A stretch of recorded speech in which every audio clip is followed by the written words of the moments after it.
പോയെന്ന് നമുക്കറിയത്തില്ല. പക്ഷെ എന്റെ ഒരു അറിവനുസരിച്ച് രേണുവിന്റെ കയ്യിലും രേണുവിന്റെ പപ്പയുടെ കയ്യിലുമാണ് സുചേട്ടന്റെ ATM കാർഡ് ഉൾപ്പെടെ ഉണ്ടായിരുന്നത്. വീണയും സുചേട്ടനും തമ്മിൽ ഒരുപാട് ഞാൻ ഇവർ രണ്ടുപേർക്കും സംസാരിച്ചതെന്നല്ല മനസ്സിലാക്കുന്നത് ഒരു പെൺകൊച്ചിന്റെ കാര്യമാണ്. പിന്നീട് ഇവർ തമ്മിൽ പിരിഞ്ഞതിന് ശേഷമാണ് അത് രേണുവാണെന്ന് ഞാൻ അറിയുന്നത്. അയ്യയ്യയ്യേ, ഈ രേണു എന്ത് പരിപാടികളോ കാണിച്ചു വെച്ചിട്ടുള്ളത്.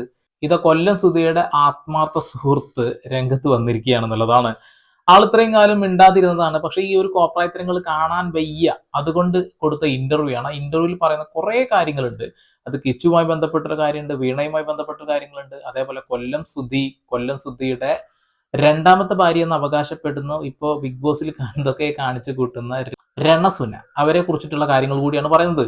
ഇതൊന്നും കേട്ട് നമ്മൾ ആരും ഞെട്ടില്ല. കാരണം അമ്മാതിരി നുണകളും ഊളത്തരങ്ങളും നന്ദിയില്ലായ്മകളും ഒക്കെ നമ്മൾ കണ്ടു. പിന്നെ വൃത്തിയില്ലായ്മ ഇപ്പോൾ ബിഗ് ബോസിലൂടെയും കണ്ടോണ്ടിരിക്കുന്നുണ്ട് എന്നുള്ളതാണ്. ഓക്കെ, നമുക്ക് നേരെ വീഡിയോയിലോട്ട് കിടക്കാം.